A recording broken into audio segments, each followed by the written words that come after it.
আসসালামু আলাইকুম। ধরেন আপনার এলাকায় এই মুহূর্তে আপনার পাশ দিয়ে বয়ে চলা নদীতে একটা লাশ ভেসে উঠলো। তখন আপনি তৎক্ষণাৎ পুলিশকে খবর দিলেন যে এই লাশটাকে উদ্ধার করার জন্য, যে এই লাশটা এসে উদ্ধার করে পোস্টমর্টেম করে যে আইনগত প্রক্রিয়া আছে সেগুলো মেনটেন করার জন্য পুলিশ আসলেন।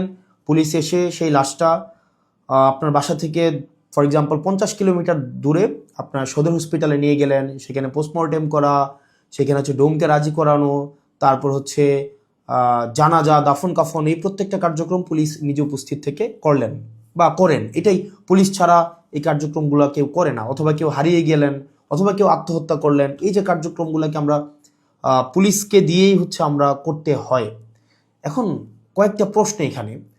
আপনার বাসা থেকে বা নদীর পাড় থেকে লাশটা জেলা সদরে নিয়ে যাওয়ার জন্য যে খরচটা হয়েছে, অ্যাম্বুলেন্স ম্যানেজ করা, ডোম ম্যানেজ করা, হসপিটালের যে খরচ, এই খরচটা আসলে কে দেয়? এই খরচটা দেয় হচ্ছে সেখানে নিয়োজিত যিনি দায়িত্বপ্রাপ্ত এসআই, কনস্টেবল বা যিনি যান, পুলিশের যে সদস্য যান, তাকেই কিন্তু এই খরচটা বহন করতে হয়। যেই 10-15 হাজার টাকা খরচ হয়, তাকে এই খরচটা বহন করতে হয়। যদিও সরকারি নিয়ম আছে যে এই খরচটা ফেরত দেওয়া হয়, কিন্তু যেই টাকা খরচ হয় আর যেই টাকা ফেরত দেওয়া হয়, ফর এক্সাম্পল 10,000 টাকা যদি খরচ হয়, সেখানে ফেরত দেওয়া হয় 500, 800, 1,000, 2,000 টাকা। তো সেটা দেখা যায় খরচ হওয়ার তুলনায় প্রাপ্তির যেই ব্যবধান, সেটা দৃশ্যমান অনেক বেশি ব্যবধান। তো এই পুরো খরচটা কিন্তু পুলিশকেই বহন করতে হয়। দ্বিতীয়ত হচ্ছে, আপনি যদি আপনার এলাকার থানাগুলাতে যান, থানাগুলাতে গিয়ে যদি দেখেন যে আপনার এলাকার এসআই, কনস্টেবল বা আপনার যারা সেবা দিয়ে থাকেন যে পুলিশগুলা কোন ধরনের পরিবেশে থাকেন, আপনি বিশ্বাস করেন, যদি আপনি ওই পরিবেশটা দেখেন, আমরা ইউনিভার্সিটিতে যেভাবে গণরুমে ছিলাম, এক রুমে গাদাগাদি করে অনেকজন, ফ্লোরিং করা, শুধুমাত্র তোষকটা থাকতো, উপরে ফ্যান নাই, যথাযথ পয় নিষ্কাশন ব্যবস্থা নাই, তারপরে হচ্ছে ভেন্টিলেশন সিস্টেম নাই। একটা মানবীয় জীবন বলতে যেটা বোঝায়, আপনার থানাগুলোতে পুলিশরা সেই ধরনের পরিবেশে থাকে। এখন একটা পুলিশ আপনার ডিউটি করে এসে রাতে যদি এই ধরনের একটা পরিবেশে ঘুমায়, আমরা কি তার কাছ থেকে প্রত্যাশিত সেবা আমরা কিভাবে এক্সপেক্ট করব? মানে এটা এটা একটা মানবীয় জীবন থানাগুলাতে আসলে পুলিশের জন্য ব্যবস্থা করা হয়েছে। এত বছরেও পুলিশ এই সেবাগুলোতে, এই মৌল মানবিক পুলিশের যেই বেসিক যে সেবাগুলা, সেগুলো এখনো পর্যন্ত কিন্তু সংস্কার করা হয়নি। তৃতীয়ত, সবচেয়ে গুরুত্বপূর্ণ এবং তৃতীয়ত যেই অসুবিধাটি আমি থানাতে দেখলাম এই কয়েক মাসে, সেটা হচ্ছে আপনার থানা থেকে একটা অপরাধ কার্যক্রম সংগঠিত হয়, ফর এক্সাম্পল 15 কিলোমিটার, 20 কিলোমিটার দূরে। একদিনে অনেকগুলো অপরাধ কার্যক্রম সংগঠিত একটা থানায় হতে পারে। পারিবারিক কলহ, মাদকের সমস্যা, ছিনতাই, ডাকাতি, চুরি, একাধিক সমস্যা সেখানে ঘটতে পারে। এখন প্রশ্ন হচ্ছে, একটা থানায় যদি আমার 16-17টা ইউনিয়ন, 20টা ইউনিয়ন, কোনো কোনো জায়গায় তারও বেশি ইউনিয়ন, প্রত্যেকটা জায়গায় যদি কোনো ধরনের অপরাধ কার্যক্রম সংঘটিত হয়, ধরি 10টা জায়গায় সংঘটিত হইলো বা 5টা জায়গায় সংঘটিত হইলো, আমার এই 5টা জায়গায় কিন্তু তাৎক্ষণিক রেসপন্স করতে হয়। এখন তাৎক্ষণিক যদি আমরা রেসপন্স করতে চাই, সেই জায়গাগুলোতে পৌঁছাইতে অবশ্যই আমাদের গাড়ির প্রয়োজন। মানে গাড়ি ছাড়া পায়ে হেঁটে তো নিশ্চয়ই এই ধরনের কার্যক্রমগুলোতে কখনোই পুলিশ তড়িৎ কোনো সিদ্ধান্ত বা তড়িৎ কোনো অ্যাকশন নিতে পারে না। কিন্তু আপনি যে থানাগুলো যান, দেখবেন কোনো থানায় 10টা গাড়ির প্রয়োজন, 6টা গাড়ির প্রয়োজন, সেখানে থানাকে দেওয়া হয়েছে 1টা গাড়ি, 2টা গাড়ি। এখন পুলিশ তার বাসায় বসে থাকে না। আপনি কল দিলেন যে এখানে ঝামেলা হয়েছে, মানুষ মারা গিয়েছে, চুরি হয়েছে, খুন হয়েছে, পুলিশ কিন্তু আসতে হয়। তাহলে পুলিশ কিভাবে আসে? পুলিশ দেখা যায় একটা ভ্যান ভাড়া করে, একটা অটো ভাড়া করে, অথবা দেখা যায় একটা লেগুনা ভাড়া করে, সেইটা করে কিন্তু তাকে যেতে হয়। ওই যে ভাড়ার টাকাটা, এই ভাড়ার টাকাটাও কিন্তু পুলিশের পকেট থেকে দিতে হয়। দ্বিতীয়ত, এই যে ভাড়া করে যাওয়া আসা, তার যে এই সময় নষ্ট হয়, সেক্ষেত্রে দেখা যায় যারা অপরাধ সংঘটিত করে তারা কিন্তু ইতিমধ্যেই সে জায়গা থেকে চলে যায় এবং আমরা সেবা বঞ্চিত হই।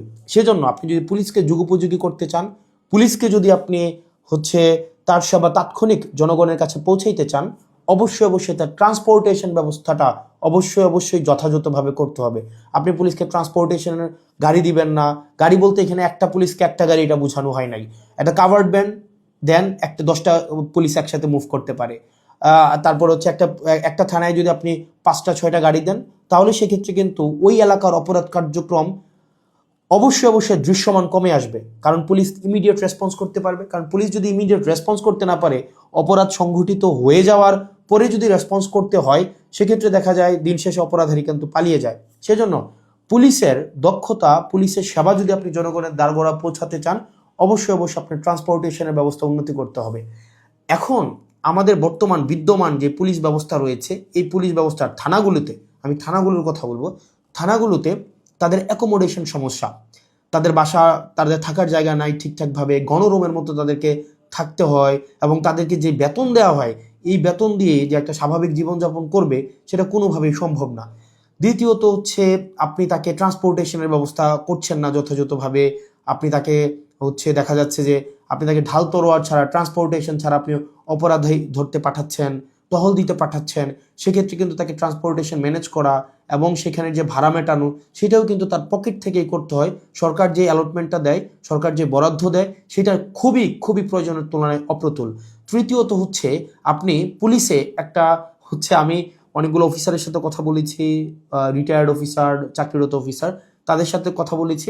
পুলিশে ম্যানেজ করে নেওয়া একটা কালচার আছে, ম্যানেজ করে নেওয়া একটা কালচার। ফর এক্সাম্পল, আপনি কনস্টেবলকে পাঠাইলেন কোনো একটা জায়গায় আসামি ধরার জন্য, সেখানে 5,000 টাকা খরচ হবে যে আসামিটা ধরতে, ট্রান্সপোর্টেশন কস্ট বা তদন্ত এই জায়গাগুলোতে। তখন কনস্টেবল তার ঊর্ধ্বতন কর্মকর্তাকে উনি বললেন যে স্যার টাকা কোথায় পাবো? তখন বলে ম্যানেজ করে নাও। এখন ম্যানেজ করে নেওয়া অর্থ, সেটা নিশ্চয়ই আমরা বুঝেছি ম্যানেজ করে নেওয়া বলতে কি বোঝাচ্ছে। এবং আরও শঙ্কার বিষয় সেটা হচ্ছে পুলিশের অনেক বড় বড় প্রোগ্রাম হয়। এই প্রোগ্রামে অনেক ক্ষেত্রে, সব ক্ষেত্রে না, কিছু কিছু প্রোগ্রাম আগে হতো, এখন বর্তমানে আছে কিনা এটা আপনারা জানাবেন। আগে এরকম নাকি হতো, পুলিশের অনেকেই জানিয়েছে এরকম নাকি হতো, একটা বড় প্রোগ্রাম হবে, এই প্রোগ্রামে দেখা যায় ঊর্ধ্বতন কর্মকর্তারা অধীনস্থ কর্মকর্তাদের ভাগ করে দিত যে খাবারের দায়িত্বটা তোমার, ডেকোরেশনের দায়িত্বটা তোমার, লাইটিংয়ের দায়িত্বটা তোমার। তো এখন টাকা আসবে কোন জায়গা থেকে? ম্যানেজ করে নাও। তো দেখা যায় অধস্তন কর্মকর্তারা সেটাকে ম্যানেজ করে নিতেন। তো নিশ্চয়ই ম্যানেজ করাটা সরকারের দায়িত্ব, ম্যানেজ করা তো অবশ্যই কোনো কর্মকর্তা কর্মচারীর দায়িত্ব না।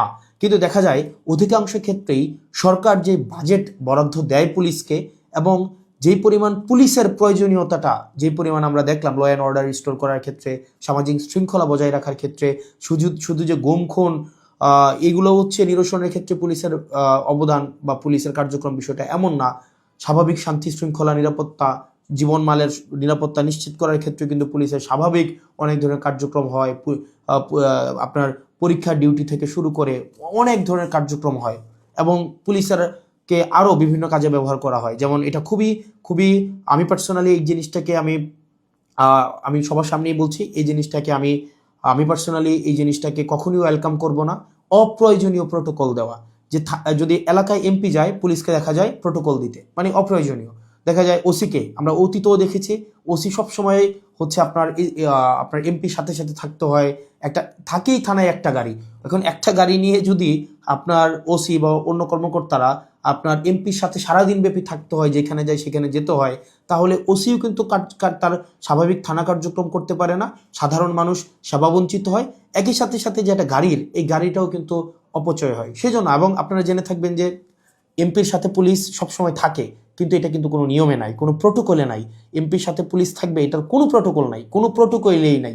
এটা আগে রাজনৈতিক যে কালচার ছিল, রাজনৈতিক কালচারে পুলিশ এমপির একটু নজরে পড়ার জন্য বা একটু স্বাভাবিকভাবে এই কার্যক্রমগুলো, পুলিশকে রাজনীতিকীকরণ হওয়ার কারণে পুলিশ যে স্বপ্রণোদিত হয়ে সব ক্ষেত্রে করেছে বিষয়টা এমন না, পুলিশকে করতে বাধ্য করা হয়েছে ক্ষেত্র বিশেষে। তো সেজন্য আমরা যদি পুলিশের সেবাটাকে জনগণের দোরগোড়ায় পৌঁছাতে চাই, আমরা যদি চাই জনগণ যথাযথভাবে পুলিশের সেবাটা পাক, তাহলে কিন্তু অবশ্যই আপনি পুলিশের, বিশেষ করে থানা পর্যায়ের থানা পুলিশের, কারণ সবচেয়ে বেশি কিন্তু থানায় পুলিশকে সাধারণ মানুষ যায়, আপনি থানার পুলিশের অবশ্যই আপনি তার আবাসন ব্যবস্থা নিশ্চিত করতে হবে, যথাযথভাবে তার বিশ্রামের পরিবেশ আপনি নিশ্চিত করতে হবে, নিরাপদ পানির ব্যবস্থা নিশ্চিত করতে হবে, খাবারের ব্যবস্থা নিশ্চিত করতে হবে, এবং তার ডিউটির এখানে একটা প্রোটোকল আপনার নিশ্চিত করতে হবে। আপনি 24/7 একটা মানুষ কখনোই, একটা স্বাভাবিক মানুষ স্বাভাবিকভাবে কখনোই ডিউটি করতে পারে না।